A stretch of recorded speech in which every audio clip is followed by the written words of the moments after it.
Holy incel after school special, Batman. Tiki here, and I have been watching through each and every episode of Batcave Beyond. I'm sorry, Batman Beyond for the first time. Dragon, tell him why we're here.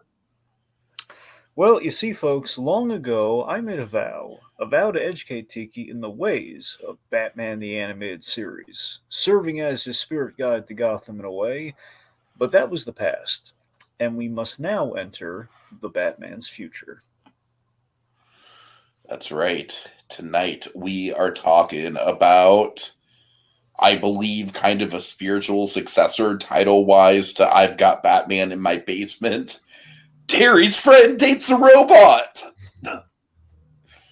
Oh god, Dragon, the title of this episode just delights me so much. It's so straight to the point. Kogias is here. He says, I love how this episode's title is more of a plot description than a proper title, indeed. So Dragon, I enjoyed this one quite a bit. I think this one got us out of our kind of like, yeah, that was okay, but not great sort of slump that we've been in. This isn't like a masterpiece by any things, but by any means, but this is a lot of fun though. This episode just has a lot of like really fun dynamic action going on. I feel like the actual tension and the message of it is pretty well handled. It's actually kind of ahead of its time when it comes to basically this character here, this Groote character is kind of like an incel way before incel culture. So it's really interesting to see Batman Beyond tackling a subject like that, very ahead of its time in that way. And then just the depiction of this hyper jealous fembot. Very, very fun. Again, not a masterclass of an episode. There's no like Shakespearean Bruce Wayne moments or anything, but yeah, I had a lot of fun with it. Yeah, so this was directed by the great Dan Riva, behind episodes like Beware the Creeper and Joker's Millions. Mm-hmm. To give you two examples that somewhat correlate to this one. And the writer on this, we had two writers on this. we had Paul Dini. Hey, I know, yeah, we love us some Paul Dini here, and Dini wrote Paul Dini appears. Yep, Paul Dini. But yeah, so Paul Dini, of course, he wrote a select few episodes, but very memorable select few episodes of Batman Beyond, and of course he was show running it as he's in the room. He's one of the executive producers on. So the point being, he's essentially show running it with Bruce Timm and Glenn Murakami and company. So he's involved. So he did in terms of his writing, he did Rebirth, in terms of some really kind of like creepy heady concepts. He did House and Garden from Batman the Animated Series, and did Joker's Millions, a little reunion with his buddy Dan. God. Now here's the real package, Dan. Yeah. I'm sorry, when I hear the name Dan, that's what my mind instantly goes to. All right. So here's the really exciting part about this episode. The other writer. Okay. John P. McCann. I completely forgot that John P. McCann wrote two episodes of Batman Beyond. You're gonna have to refresh me on what else he's done. One of the Freakazoid writers, Tiki. One of okay. The voice of Dexter. This very much feels like a Freakazoid episode, Dragon. It really does. This has some Freakazoid energy to it. So just the gush on Freakazoid for a second here. So John P. McCann, he was the voice of Dexter's dad in Freakazoid. Mm-hmm. He was always in the writers' room, making everyone laugh hysterically. He and Paul Rugg, they love hanging out. So Paul Dini, he had written a couple episodes of Freakazoid. He did the Fanboy and Foamy the Freakadog episodes, and Nerdator and all that sort of stuff. But it's the fact that he and I imagine it's been a little reunion for him from the Freakazoid writers' room. Just mm-hmm. like freelancing on Freakazoid, like, hey, John P. McCann, and we've got memos, guys. Did you know that? Yep. So the other thing now, so John P. McCann, he also usually he did Animaniacs, did Freakazoid. He was very much kind of like would kind of go pretty much all the big shows and write about 2 episodes or so. But again, he'd hang around and be kind of like they were kind of providing ideas as well. So The other thing, the other DC related thing he did that you've never seen, was just to give you kind of a sample of the irreverent tone. This episode is a little on the edgy side, given the subject matter, but the really edgy thing that he did for DC was the Lobo web series. You can Oh, find it okay. on. I'm sure you can probably find it on YouTube, but remember, like it's not hard to find. Basically, Lobo is introduced in Superman the Animated Series, so basically a DCAU Lobo in kind of a non-canonical kind of little web series. John P. McCann apparently, I forget if he show ran this little 15 mini episode web series or not, but yeah, it was just kind of like this, like, hey, here's Lobo doing irreverent things. Of course, is kind of like a little precursor with kind of things we do on the regular now with the Harley Quinn show. All right, so studio worked on this. Cocoa with some yummy marshmallows of Dong Yang in the mix. All right, so there's not a whole lot of background, but long story, you're probably wondering how the heck did we get an episode like this in Batman Beyond? The best answer I can give you is that Bruce Timm, he loved Buffy the Vampire Slayer at the time, which was the big show, and the network also loved Buffy. The network was like, "Hey, can you make Batman more like Buffy?" And this was like throughout this and Justice League Unlimited, which is why we have this little pig episode. It's just in general, like they were very much going for something that was trendy, and it happened to fit in with Bruce Timm's personal taste. So it was kind of like in the room. I don't know if he came up with the inception of the idea and then gave it to Paul Dini, or if it was just kind of like, we're going to try and do with our high school stuff. We're going to try and do some Buffy the Vampire Slayer esque episodes, and then Dini probably ran with it from there. Mm-hmm. Now, I mean, John P. McCann did like the teleplay, so I don't know if that means he came up with the idea and then Dini ran with it, or vice versa, or they're both in the room together. But yeah, basically, Robot Girlfriend. This is a plot line that even was in the Buffy show, believe it or not.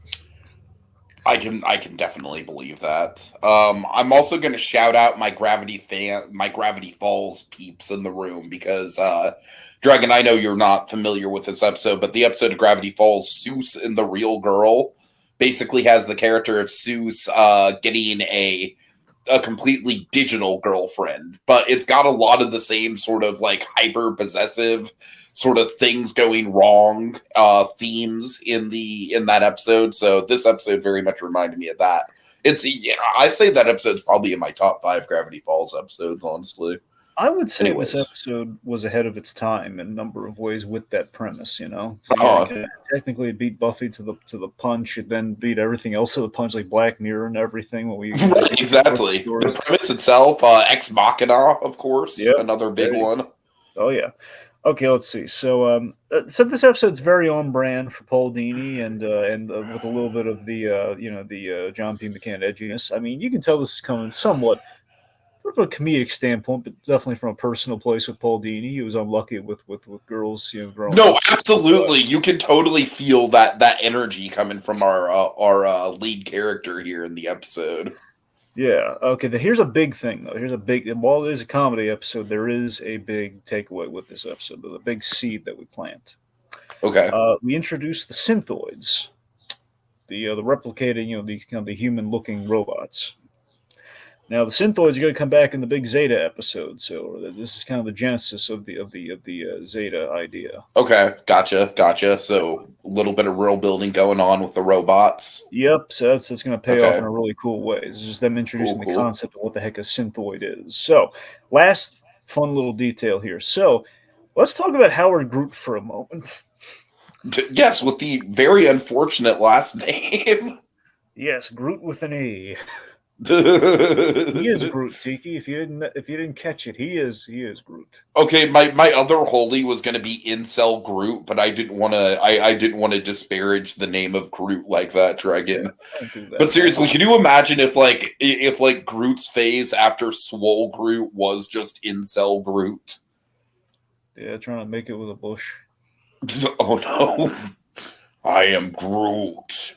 Right. So, so did you, would you like to know who voices Howard Groote? Sure, tell me. I don't think I picked up on it. Max Brooks. Okay, that's another one. You're going to have to tell me who it is. No, okay, I'm sorry, I don't. There was actually a chance you might have recognized that name, but let me tell you. I'm sorry. Okay, as you can probably, one of your many guesses you could probably make with the name, Max Brooks is the son of Mel Brooks. Oh, okay. Yeah, Mel Brooks' son, who also was a writer. He did a lot of zombie books. This is what I thought you might know him from. He did zombie. Let's see, the zombie survival guide. That was the big claim to fame that he had. Gotcha. And I forget if he did the original World War Z, but he did like one of the World War Z books. Okay. Anyway, so also as you can kind of tell, looking at Howard Groote is somewhat of a he's predominantly inspired by Paul Dini design wise, but yes, design wise, he's almost like a Paul Dini avatar. Yes. But here's the thing: he's kind of a combination of both producers. He's a combination of his majority of which, like in the writing, he's Paul Dini. But if you look at him with the green and with kind of the hairstyle and everything, there's a lot of Glenn Murakami in there. So he's very. I can see that too. Yeah. Here's the at the end of the day, back when I used to watch stuff, I would go full Murakami. But when I look at it now, it's like, yeah, there's a lot of Dini, and it's like if Paul Dini and Glenn Murakami had a love child, it'd be Howard Groote. Oh God! All right. Okay. All that said, let's get right into it. All right. So Terry is essentially in the X-Men training thing. Yeah, I'm terribly sorry. I forget exactly what that's called. Are you thinking of the Danger Room, Tiki? Yes, I'm thinking of the Danger Room. Yes. I just want to slap you so hard right now. I'm sorry. I just didn't want to say one thing and have it be wrong. All right, the point being, Terry is he's training in the like the little obstacle course in the Batcave, which we set up in New Adventures and we kind of played with a little bit in the like the Batman Adventures game they put out, Batman Vengeance way back in the day on PS2. But anyway, so we have this training exercise opening of Batman, our new Batman, versus a few of the iconic Batman rogues. And what was your head at during this, Tiki? What were you thinking? Honestly, as soon as I saw the classic Riddler, I was like, okay, this has got to be some sort of simulation or something, right? They wouldn't just throw us into a Riddler thing all willy-nilly like this. As we have Terry versus. So I did call it immediately, Dragon. I'm sorry. So we have Terry versus the Riddler. We have some great voiceover from Bruce Wayne. Give him some guidance. This is pretty much all the Bruce Wayne we get to the top of this episode. Pretty much, we pretty much have like an obligatory Great Conroy moment just because it's literally like his one meaningful on-camera line. On the rewatch, though, I do like that his little lesson here does pay off in the third act of the episode. Sure. All right, so basically, you see Terry fighting the Riddler, and some villains will try to distract you with with gimmicks, with bizarre gimmicks, as he's throwing exploding question marks and everything at him. You got to use their weapons against them. And he punches like the dot of the question mark back in his face. We got Two-Face. Some have quirks. The quirks have a pattern, and the key to winning, and that's your key to winning. Sometimes. Then we have Killer Croc. Yep. So we're fighting Killer Croc, and he fun fact about Killer Croc. So Stan Berkowitz, the Burke, you remember that, writers of Burke. Stan Berkowitz. It's so funny how this works. He kept pitching Killer Croc Beyond, and he wanted like legit Killer Croc Beyond. Oh man. Well, that's the nickname for any time we bring a villain back in the future. So Killer Croc. Well, yeah, but I'm just saying, like cybernetic Killer Croc. That would have been really cool. I could imagine you could do some really cool design stuff with that. So that's the thing. This is kind of like a compromise. See, he kept pitching like legit, like Killer Croc, because he is reptilian, because of the whole thing with his DNA. He could, in theory, survive all those years and barely change. Like he could in theory live like a reptile. Now they kind of shot it down, but it's so funny that now. In the Batman Beyond comics, they actually have done a Killer Croc Beyond. Oh God, that's great. Pretty much the same logic, only he's a lot bigger. But yeah, so it's just kind of funny that he pitched that, and this is kind of the compromise. Like, okay, so he's fighting Killer Croc, he flips him, and then he decapitates him by punching too hard. Mm-hmm. So we have the decapitated robot reveal, and then Bruce comes in with, I'd say, probably the Great Conroy line here. It's just like, well, like I said, it's pretty much like by default the Great Conroy moment. Yeah, better, but your execution could use some finesse. It's okay. Well, you get to replace it after school. Then that's probably the last of Bruce in the episode. Bruce is pretty much, yeah. The episode. All right, we have Richard's victims. First of all, saying. Well, first of all, he's just in an argument with Code Geass over the Bat Teen thing. Guys, I'm sorry, Kogias. I'm kind of with Richard's victims here. I am not going to indulge in the Bat Team thing. I think I am very much in the mindset that Terry is earning his Batman stripes throughout the series. So, and the whole point of Spider-Man is that, there's a reason why the moment in Spider-Man 2 where the whole, he's just a kid no older than my son, there's a reason that hits as hard as it does, all right?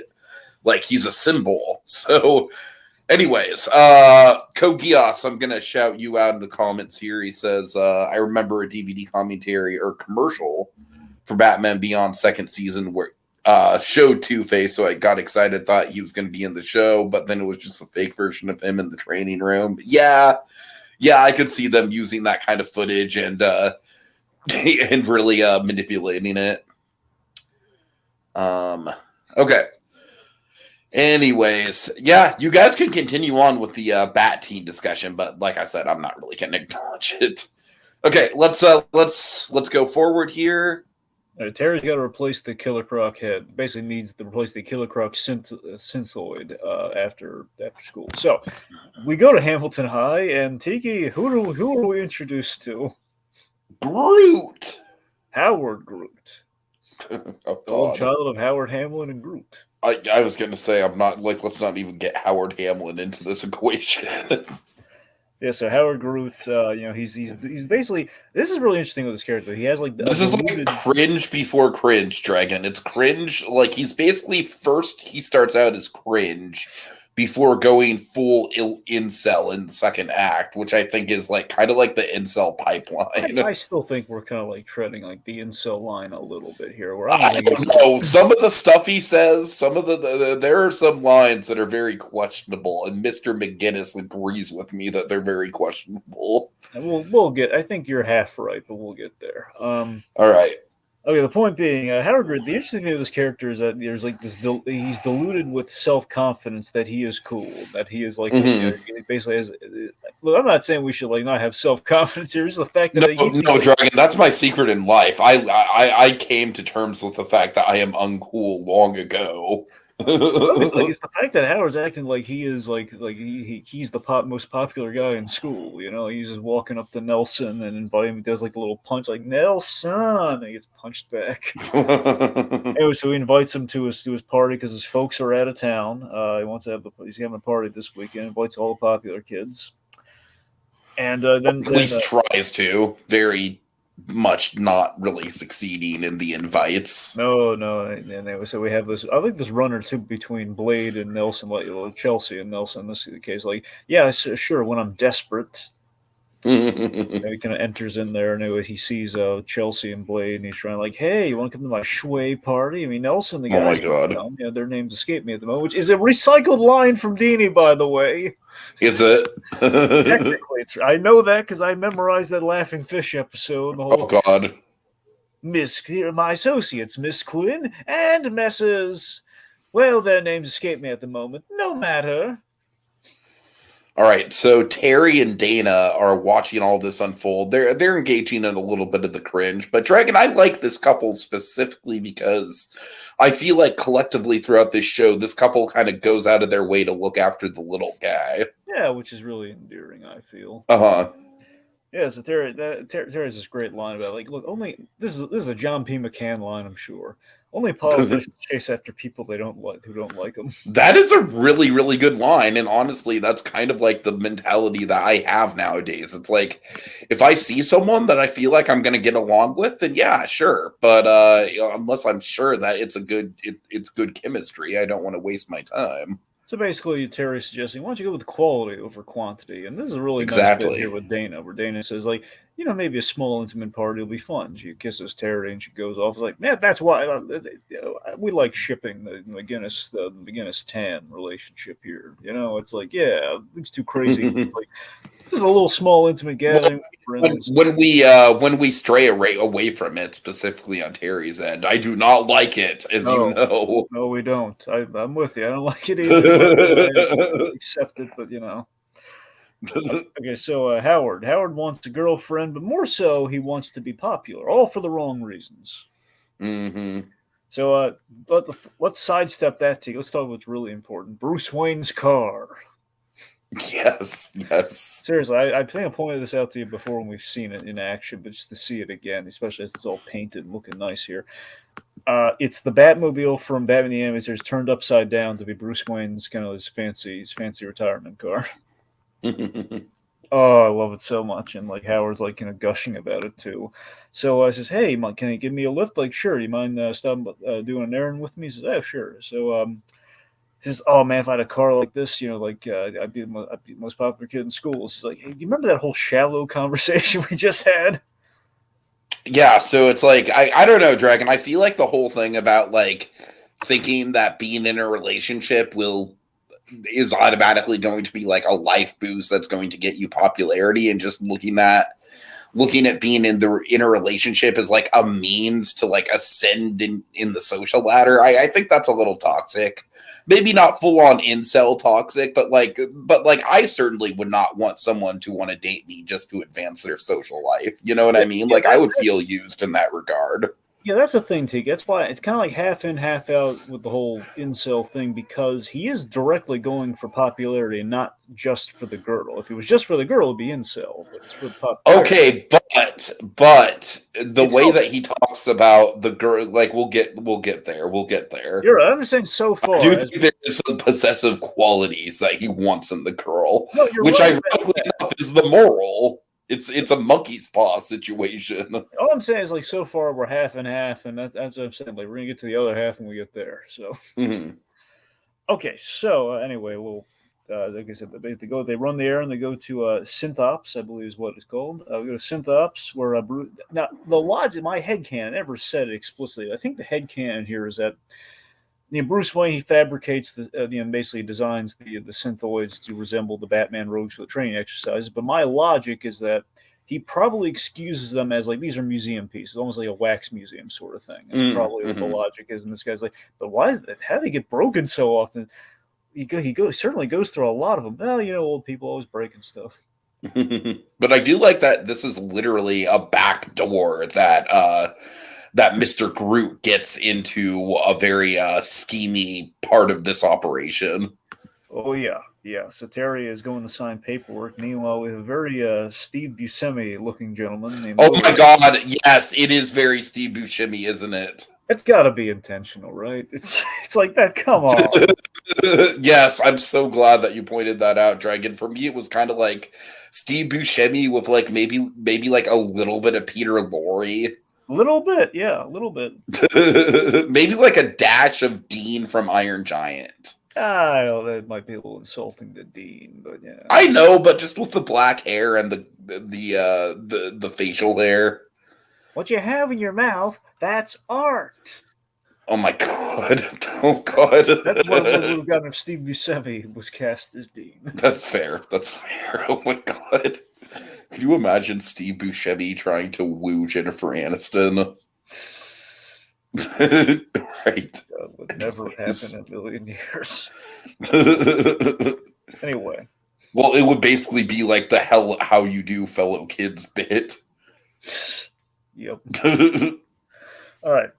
So so Howard kind of stumbles into this illegal kind of side hustle within the Synthops. This guy's probably operating off the book side. I like to hope, because I mean the other guys seem pretty above board. I like to think that guy's unaware of what's going on here.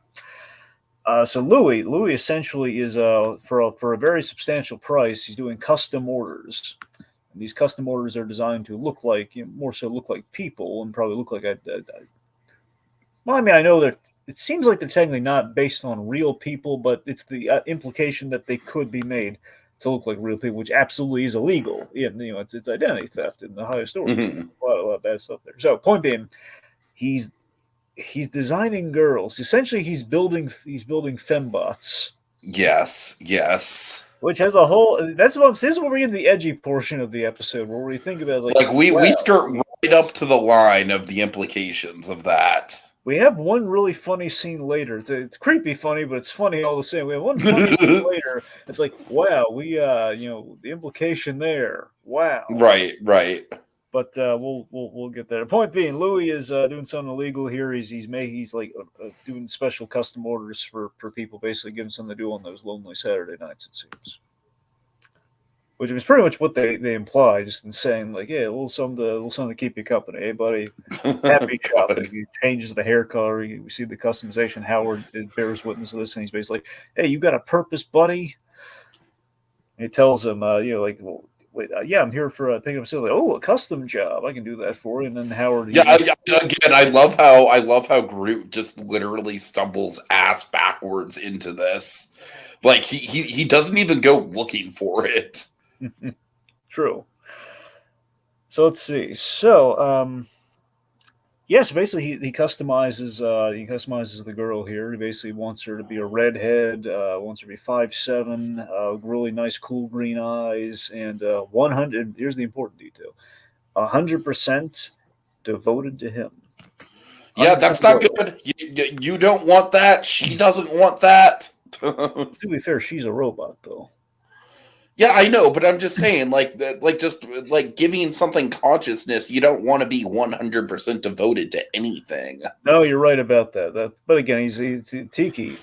It's the arrogance of youth. The arrogance of youth. So we just need like a placard of that in the Batcave, just for. Oh my god! Imagine this. When Terry acts up, he's pointing up to like the little placard. The arrogance of youth. Oh my god! Just points up every time, like come on, Bruce. Bruce just gives him the glare, and he points up. Anyway, okay, so let's see. Then we transition from. Oh yeah, sorry. We have this great. We have this hilarious. With the big reveal, so we have this knockout, just walking in like this black little number here, and she's walking to the high school, and we're hearing like the '70s Howard Groote music. Yes. Love the '70s Howard Groote music. Anyway, so she like Nelson's like picking up on her. She's like, "Hey, you got a name? I don't know yet." It's like, "Hey, I know." It's a little overwhelming for you. So basically, you have Seth Green hitting on her right now. And says like, "I'm only interested in him." And then we have this great. This is a great introduction to Howard. Here's, "I'm only interested in him," and then we have this very like nerdy beanie looking guys kind of walking down. Again, this very much kind of feels like a Paul Dini self-insert. No, it absolutely is. That's what I'm saying. So he's just walking there. It's a great gag, Kudos for Dini, because Dini's very self-effacing for him to go full tilt with this here. So anyway, so he shows up, says, "Hey, what's the shui babe like this? What's her name?" "It's Cynthia." That's a clever gag. Cynthia. Plus, it kind of brings about some Rugrats with Cynthia. She's a little bit, essentially. All right, so Nelson plans to put Howard in his place, and Cynthia overhears this, and she's nonplussed about that. No, I love how the aggressive side of her. Like, it starts with just defending him from a bully, essentially. And I love how I love the slow build of that, where it's like, it's dangerous, sure, but it's like, at least it's coming from like a genuine place. Whereas, as the episode goes on, it's going to just be coming from straight up, just like total hyper possessive behavior. Yeah. I think your attention. What's up? I think your attention might be being called in the comments. What's up? Tiki, I know you said you wanted to acknowledge the great Bat Team debate of 20, but read my Batman Beyond joke. I really don't want to engage with the Bat Teen stuff, guys. I'm sorry. Was it like a non-Bat Teen joke, though? Which joke, Richard's victims? Give me a timestamp on it. On the comment. I'm sorry. Okay. Anyway, but yeah, so we're in the locker room. Nelson's getting out of practice with the whole, the highlight of the future, and he's looking for Howard. And Cynthia set quite the devious trap. The locker is open, and then she basically dominoes him. Pretty much.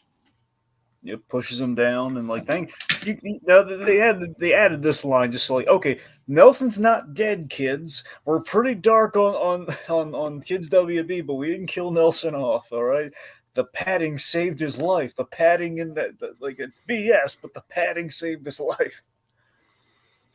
All right, Richard Victim says, I love that scene in Return of the Joker where the Joker screams, "You're not Batman!" And Terry seriously looks into his eyes and in an intimidating voice says, "Yes, I'm Bat-Teen." Okay, so that was a false that was a falsehood on Richard Victim's part. It was a bad teen joke.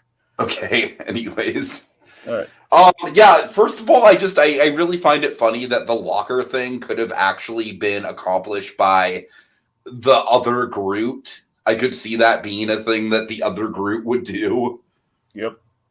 All right. So Nelson got pretty banged up, but not dead. So we have like the gang kind of having a very CW moment here of just like, oh man, did you hear what happened to Nelson? Let's exposit something about his condition. Okay, can we just examine that this episode just in general kind of feels like a late stage Riverdale dragon? But at least intentionally, though. Did Riverdale ever do like the robot girlfriend thing? Because I know at one point Cheryl Blossom essentially became Scarlet Witch. That's about the last I heard about Riverdale shenanigans. Tiki, the less you know, the better. To my knowledge, there was no robot girlfriend, Okay. but it's a whole thing. We're here. Riverdale's like a whole thing to dissect there because, like, I can't even keep track. I stopped watching it once they at a certain point. I think they killed Archie. I think that's where I stopped watching. Oh God! It. And then it sounds like, and again, I dropped off it for like the last season or two. The last season they've been going around doing a bunch of wacky stuff. I think the idea is with this wacky season they're doing is like, hey, let's do like the thing I liked with Archie, the whole Archie's weird mysteries thing, like in the show though. Like we're just doing weird things week to week and just do what they're throwing caution. Let's just do it all. Which I mean, that's interesting, but the way in which they got there is what lost me. Like they did a weird genre bending time. They did time travel. It's ridiculous. It's silly. All right. And also, Dragon, really quick, I want to point out, they say that Nelson was wearing hockey pads. Yep, that's how you know he's not Batman. Right. He was wearing hockey pads. He was wearing hockey pads. Of the future. All right. Okay. So anyway, so they're Cynthia, very very cold, very subarctic, as Max puts it, and this gets Terry thinking. Terry's going to investigate what the heck happened to Nelson. This episode is genuinely like some leveling up for Terry's detective skills, and I like that we've been like very rapidly like growing that side of him throughout the last few episodes. Oh, absolutely, yeah. And also, I do like the idea too. Like at this point, Terry's like, man, a lot of stuff happens. A lot of villainy happens at this high school. I should probably investigate when I can when something amiss like this happens. Right. So Terry sees the dainty handprints on the locker, indented on the locker. These are not big, like Hulk-sized hands. These are little dainty hands, and he scans them for prints. And nothing, no prints, nothing. Maybe they wore gloves, but who was in there investigating with him, Tiki, in the boys' locker room? It's Max. Yep, and Max. And Terry leaves Max in a very precarious situation here. This is funny though. This is the fact that Max. Oh, it is. Max hides in the locker. This is a classic, and this feels maybe like a John P. McCann gag. I don't know. So Max hides in the locker, and then Terry's like, Terry, you gotta help me get out of here." She's like, "I'll let Mr. Silverstein know you're gonna be late." "Oh, you're so dead, McGinnis." Just leaves her in the locker as the guys roll in. But again, if you were Max, I guess our worst stage could be left in, I guess. Well, yeah, I mean, yeah, at least she's not, but it'd still be awkward at the very least. Oh, for sure. If a guy were to open the locker and her be in there. Yeah, oh, for sure. There's going to be like some splaining to do, I'm sure, yeah. Exactly. Like, Max, for Max, you're a valedictorian, man. Oh my God. How unbecoming. All right. So, National Lampoon shenanigans aside. Okay, let's see. So now everyone wants to go to the party. Yeah. Chelsea's now very interested in dancing with Howard. I think the lesson here is that women are fickle. Just like, hey, I know you're in a relationship. They're like, Chelsea, man. It's so funny. We're gonna have an episode coming up. the big Chelsea episode coming. We're going to be feeling real sympathetic towards Chelsea. But aside from that episode, though, Chelsea, kind of a bad person. Right. Kind of, yeah. All right, let's see. So Howard, Howard knows that Cynthia is unreal. So because of that, it's like he's just really casting her feelings aside there, which is really, it's not cool. Yeah, but Cynthia, man, the animation on this woman, on this robot, the looks of scorn and hatred, Dragon, they are real and they are searing. Very Bates Motel-esque. Oh, absolutely giving off some of that energy for sure. Of course, in Bates Motel, we love jealousy on our beloved characters. You can just read, you can feel the seething hatred off of them. Like literally, we had a character who was so upset that his mother was dead. He threw up in a Christmas tree lot just out of sheer hatred for the other person. Oh my god, I love it. Perfect. Anyway, so let's see. So, okay, so Chelsea, she's walking around, and Cynthia, the second villain to attempt this, by the way. Very murderous, Dragon. Just very straight up homicidal move here. This is the second time this has been attempted, by the way, where we're trying to hit someone in a high school setting, too, and with essentially our vaguely incel plot, by the way, too. Oh, my God. This one and Revenant. Remember, we had, like, Nelson being, basically Willie Watts using his telekinesis to try and kill Batman with the giant, with the giant logo. Yeah, you're right, yeah. And we're doing it again here. Cynthia's, like, trying to, like, crush her Looney Tunes style, which feels very Dini-esque. It's a Dini way to die. Oh man. Anyway, so tries to flatten her with the school logo. Terry confronts her out of costume. He confronts her and says, "Hey, you're not the jealous type, are you?" No, not at all. How do you feel about like Terry confronting her out of costume? Because when he does this sort of thing, especially in this case, it feels a little bit like it feels like you want to get nuts, let's get nuts. Sort of like Keaton confronting like Bruce Wayne confronting the Joker in '89 to an extent, I don't know. To me, I kind of read it as just him trying to kind of nip the situation in the bud before it really got worse and got to the point where he'd have to fight her as Batman. Yeah, he's trying. So I didn't necessarily read the "let's get nuts" thing. No, I just mean like the idea of like Batman confronting the foe out of costume sort of thing. Like when he's walking up to him and like, "Hey, let's chat." But you're right. I think he actually is first and foremost trying to defuse the situation. But yeah, he's also confirming his suspicions too here. Like, hey, where do you come from? I've known Howard for a while. How long have you known him? All my life.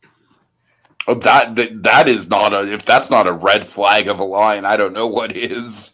Anyway, so he grabs her arm and she hits him and he ends up falling on the logo, which is like precariously already like been like hit a bunch of times. So now it falls and he does this great acrobatic leap that make Dick Grayson give the thumbs up. Now Tiki, in case you forgot, Dick Grayson is DG. Thank you, Dragon. Thank you. I just don't want you. I don't want you to be lost. I just want to make sure you're completely in the know. Oh my God. Okay. DG is Dick Grayson. Okay. All right. Anyway, so Terry leaps the last second. He's okay. So he looks up concerned. Act break. Yeah. All right. So Terry, he's suiting up and he's on the phone. Max, good staging on this, by the way. Him suiting up and her getting ready for the party. I agree, and I also like that this episode we do have a little bit of like in the field Max and Batman interaction. Yeah, Max is in the action later as well. Mm-hmm. Yeah. Which we're gonna have a big episode about that too. By the way, I mean she's gonna be more and more in the field, but there's a big episode with her in that situation. Cool. All right, so God, Richard's victim says. I love that scene in Bates Motel where Norman says, "I am a motel owner." Dragon, because his character in The Good Doctor, I am a surgeon. Yeah, I've seen that meme going around a lot lately. You have, okay. Yeah, the whole thing of like, I am a surgeon. Surgeon. God, poor Freddie Highmore. But he's really good in that show, though. I believe it. I just refuse to engage in that show for reasons. Yeah. Anyway, I'm terrified of medical shows. I'm still watching it. Anyway. Well, I'm terrified of inauthentic autism representation. Wait, but says the man who hasn't watched it, though. Yeah. Well. Right. So, point being, getting ready for the party, Terry suspects he has a hunch that she is a synthoid. It's not surprising, given that androids. It's very illegal. It's not. They're not supposed to have them look like humans because it's highly illegal. So here's the other cool thing I meant to mention earlier. I should mention now. The parallels to this episode. I wonder if this was in the logic of creating the episode. A lot of parallels to Hardak this episode. A little bit, yeah. Yeah, I could see that. Feels a little like Hardak Beyond to some degrees. The idea of the whole synthetic duplicates sort of thing. Mm-hmm. All right. So keep an eye on her until then. I'll be like, you live dangerously, McGinnis. So Batman heads to the Synthops, where Louis is operating. Says, "Oh yeah, I can make all 6 look like Kino girls, no problem." Which that's a John P. McCann callback to the first episode of Freakazoid with the danger. Well, not the first episode of Freakazoid, like the Dick Danger thing. Right, yeah. Yeah, we had like the parody of Johnny Quest. We had the thing where like, I wanted to meet a Kino girl. That's where they. Oh no! Yeah, I can make him look like 6 Kino girls for you. So this is honestly the best second act fight action scene we've gotten in a while in Batman Beyond, because it's just Batman versus zombie robots, and I am pretty damn happy with that setup, Dragon. It looks cool. It's animated well. It's paced well. No complaints. 0 notes. Best thing I think one of the cool things I never caught until the rewatch was like, hey, they are there's 6 of them, so those were the 6 Kino girls before they were turned to Kino girls. It's pretty funny. Okay, so anyway, so he's fighting them and he takes them out in really cool ways there, and then Louis. This is a really clever bit though, and this is the payoff to the opening of the episode, Tiki. He's fighting these robots, and then Louis seemingly is very gun-ho, like, hey, like, what are you? You got no guts, you chicken? He's trying to go out, and he says, wait a minute. That doesn't track, and he figures it out right there. He made a synthoid of himself, so he could, Right. So he could get away, and he stops him. How intimidating is this? He decapitates imagine if Batman came at you and wanting answers, and he decapitates the robot version of yourself. It's pretty intimidating. But it's like exactly what Bruce said about understanding the methodologies of your opponent and everything. Like, okay, this guy is a real, he's the superstitious and cowardly type. So would he actually say, yeah, I'm going to fight you, Batman? No, Sure. Also, I love he's trying to bribe Batman during this fight, too. Like, come on, something to fill come on, Bat Freak, you want something to do on Friday night? Oh, God. Of course, the way he phrases that really sounds inappropriate for Kids WB. Yeah, this whole episode is pretty not. Well, I was going to say it's not Kids WB friendly, but fuck it, Dragon. It's very Kids WB friendly. That's the thing. Kids WB, they're a bloodthirsty bunch. Right. Or like kids, children of the candy, children of the corn. God. So, children of the corn, WB, This episode could be considered a spiritual successor to the Batman the Animated Series episode where Bruce dated a robot. Yeah, but that's the Hardak episode. I could see that. Yeah. Yep, but I always go to his Silicon Soul, but it's not his Silicon Soul. It's Heart of Steel. Is it Hearts of Steel or Heart of Steel? Anyway, I want to say Heart of Steel. Yeah, I think so. And, right. Rhonda Duane. Randa Duane. So, Code Geass, I never really registered this before, but you're absolutely right. It's weird that the bully of both Simpsons and Batman Beyond is named Nelson. Yep. That is kind of a funny coincidence. Now, Paul Dini is a huge Simpsons fan, so I mean, it's possible. Could have been intentional, yeah. It entirely could have been, because they do cite Looney Tunes when they can. They kind of cite that sort of stuff. And remember, there is somewhat of a Simpsons reference in the new the new Batman Ventures, and Over the Edge. Paul Dini was trying to. It wasn't a direct Simpsons thing, but he's going for a very Simpsons-inspired joke of all the bat rogues trying to cash in on Bruce Wayne being Batman. Right. Anyway. Okay, so let's see. Anyway, so come on, it's like I'll give you a tip. I'll give you a tip. Get a good lawyer. Right. So after our action scene, we're at the Groote party. Groote party mini. So Dana suggests, this is really sweet of Dana, by the way. It's unearned until this Howard Groote character, but Dana suggests the two of them double date sometime, which is yeah. So, Chelsea, little floozy, says like, hey, I'd go for single dating with you anytime. And oh boy, Dragon, Cynthia is just not at all happy to hear that. Not in the slightest. Howard saying, "I'll try and squeeze you in." That's very, it's not good. Cynthia knocks Chelsea down and then knocks Max back after she tries to interview. Yeah, she just gives Maxine like a roundhouse punch to the face almost. Pretty much. So Howard, he puts his foot down and he wants to speak with her in private. And he takes her up, and that Blade is like with her date. And here's where we start things, folks. So she's getting really cheeky here. This is like probably the most adult joke that I've seen in any of these Batman shows. Well, coming up, the next, when we cut back to it, that's when we get the adult. Right now, it's like little cheeky. I'm just saying this whole setup of going into the bathroom, the private party setup, like. Yeah. Well, I mean, like the bedroom. They're going to his bedroom. But yeah, you're absolutely right. Though it's very much. I feel like probably John P. McCann pulling from maybe they're pulling from like the teen sex comedies of the era. I think that's what they're kind of something like that. Sure. So it's this whole thing of somebody having a private party. Yep. So Howard tries to call Louie for customer support on what's going on with the synthoid here, and in general, this whole premise again of all the things that were kind of predated here, a little Black Mirror, a little bit of the Monroe bot from Futurama, or the Lucy Liu bot, if you will. I'd rather make out my Monroe bot. And also our pals at JGI, the Robostitute. Of course. Yeah, very similar to that, actually. All right, so then we have basically like the calling out of like, yeah, you wanted the quick fix, buddy. He's like, I'm exactly what you wanted me to be. Yes, but you're hurting people.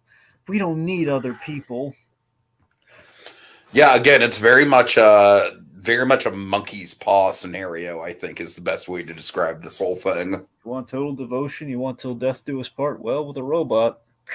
Right. This is where we get the very edgy gag, super edgy gag here. It's just like she's trying to romance him and kind of like putting her hands on him. She's like, "Okay, Cynthia, keep your hands to yourself." And then from the outside of the door, like, "Cynthia, keep your hands to yourself." And then, "Oh, Cynthia!" It's just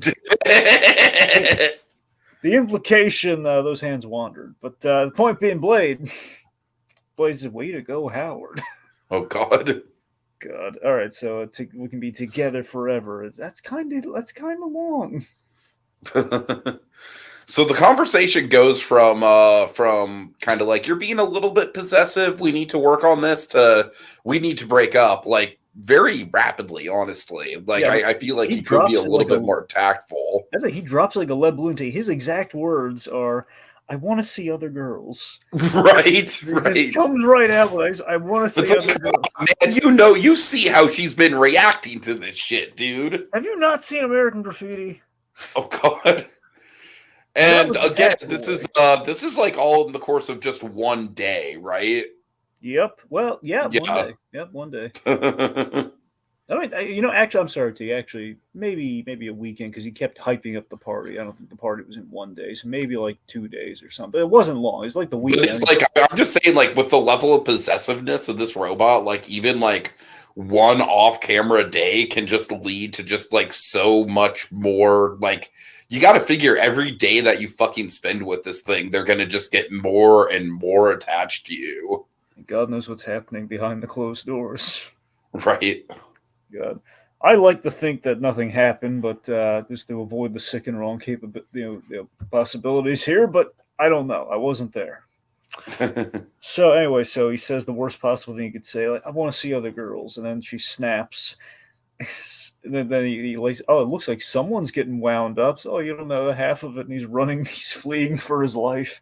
She's breaking through the door, it's turning to utter bedlam in the house, and Max is in action, like hitting her with the chair. Okay, Robo-Bim, round 2. I love Robo-Bim, by the way. Yes, I read somewhere someone pointed out this might have been a Get Smart reference, and if it is, I think it's brilliant. It would be on brand for our writers here. After Max hits her with the chair, we have kind of a classic Don Adams from Get Smart kind of gag. Here says, "Hope I wasn't out of line with that Robo-Bim crack." Right. So Batman saves Max at the last minute from death by couch. And again, I really like the kind of like how we're playing off like Max knows that it's Terry. Yeah. Like there's not a ton of like acknowledgement of it, but just the fact that we know that she knows kind of elevates the moment a little bit, I think. Yeah. I want to warn you, there are a lot of horrible ways to die. Death by couch. It's a terrible way to go. You're not wrong. Yeah. So the house is getting wrecked during this fight, which is a really brutal and cool, like closed-in fight too inside this house. It's almost like that fight from that Thomas Jane Punisher movie, the way we're destroying everything around here. Like she literally. I mean, well, I know I forget there's a sink built into this countertop. She throws a countertop, which is tantamount to throwing everything in the kitchen sink at him. Throws the countertop at him. The teens are loving this, like Batman versus a fembot. Yeah. God. So they're in the kitchen, like she's tossing knives at him, which is a cool bit, and then tosses the kitchen counter at him. I like that Batman's imperative here is to protect Howard during this fight, too, because she's going for him. So then we have, I'm sorry, do we have any comments we need to highlight here? Richard's victim just saying, rookie mistake. You do not break up with your robot girlfriend. The last time I broke up with a robot girlfriend, I had to move to North Korea. Yeah. We've all been there, Richard's victims. We've all been there. Yep. So, anyway, so Howard, you have this moment where Howard seemingly is very close to talking her down. You know, whereas she's calming down for a second. God, Dragon, he says the one thing that is worse than I want to date other gals. He was so close. For a moment, she was commenting, don't you see Howard's mate? And he's starting like, it's okay. Things happen in relationships. This always happens. And then, but we can still be friends. And the bat was like, that is not a good thing to say, especially in a tense moment like this. Like, look, I am all for platonic relationships and friendships, but not in a high stress moment like this. So a couple things to highlight here. One, Terry's reaction in the bat suit. It's great in the Batman suit, yeah. Just Batman doing a facepalm at this petty relationship stuff that's going to turn critical. So she actually has a meltdown here, but also it does remind me of like if we could pull like a clip theoretically, it'd be like Barry said, "Why did you say that?" Right. Anyway, so this is wrong thing to say. Is it ever the right thing? So she's about to what? Go ahead. Is it ever the right thing? So she's about to blow. She's about to go, explode. Then he gets him out of there at the last second. Then house blows up. Yep. Interesting how outmanned Batman was during this fight, by the way. He was really lucky she blew up, technically. Right. Because it was essentially Batman versus the Terminator. I mean, a fembot. Yeah, a fembot Terminator. Basically, it's Terminator 3. Uh-huh. Yeah. All right, so in the explosion, the aftermath, and everything, house is ablaze and everything. Terry shows up late. Right. Dana says that the party peaked early. So Howard gets what he wanted. He's a legend for blowing up his own house, so he got his popularity, but no Chelsea. And I love how Max kind of runs to his side to comfort him. Yeah, Max and Dana help him up, and they it's very endearing, Dragon. Again, this group of friends, it's like they're really looking out for the little guy here, even after the little guy fucked everything up, essentially. Right now, essentially secondhand fucked everything up. Now, not like we're gonna see him a whole lot, but we will be seeing Howard again, and when we do, the implications that it's kind of like a core friend group of four, in which it's kind of like it's Terry, Dana, Max, and Howard. When you have a fourth, it's usually Howard. So if that dynamic does kind of it maintains. But then, of course, Max's support of Howard only goes so far because she's out as soon as the parents enter the picture. So his folks return, and they are not happy at all. Understandably, they come home, the house is blown up, but beyond that, they find their trip was shortened because he blew through the credit card. Yep.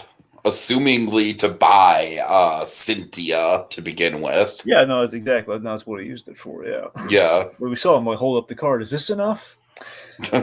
Says, what did you buy with it? Dynamite? No, we should also mention the voice actor on Howard's father. Okay. Dan Castellaneta. It's Homer Simpson. Oh, really? Oh, wow. Okay, that's great. And, yeah, that's speaking great. of the Simpsons parallels. I also love how as the episode fades out, you can vaguely hear, and I only caught it through closed captioning, like, and what about your mother's antique doll collection? I think that line's intentional for the whole, like, essentially he was buying a doll, essentially with Cynthia. So Right. mom's dolls are, And that's the last thing you hear in the episode. Yep, and it's great. All right, so yeah, honestly, Dragon, this is not one of the deeper episodes of Batman Beyond. It's not one where we're gonna look into Batman's psyche or re-explore Bruce Wayne's past demons or anything. But this was a lot of fun. I would definitely say this is probably like in the top 5 most fun episodes of Batman Beyond so far. I agree. We have this is always a kind of a persistent thing, like through the DCAU, especially Justice League had JLU had like 3 comedy episodes. Like they kind of lighten things up with how heavy that season was. I'm not saying Batman Beyond is full on dealing with that right now. Like they've had their dark episodes, and there's still some dark ones to come. But it's just it's the fact that sometimes you have like the light episodes, or as they were going to call it later when we get the one very specific comedy episode, the full-on comedy episode in particular. They call them Emmy bait episodes. Emmy bait episodes are the ones because basically the idea is that for some stupid reason, like the primetime Emmys, I forget if it would be the prime. It might have been the date. One of the Emmys, either the daytime or the primetime Emmys.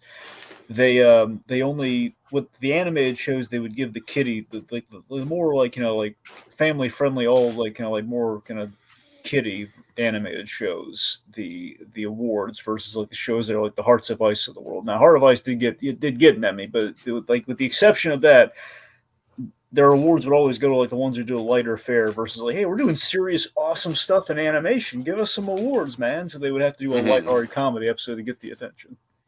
It's kind of funny because it's like the opposite of how Oscar bait usually works. I know, yeah, that's exactly. It was the reversal of the Oscar bait.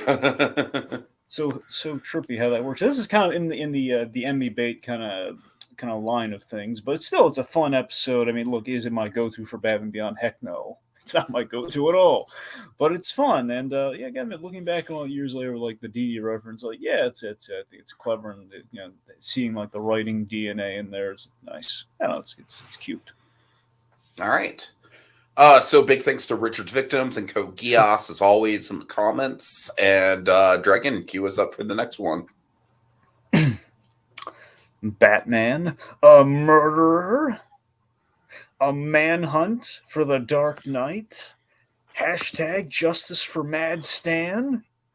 Has Terry gone over the edge? Will Commissioner Gordon bring in the Batman? Tune in next time to find out. Same animated bat time, same animated bat place. On the next visit to Batcave Beyond with Eyewitness. You do not say we're just friends. What are you doing?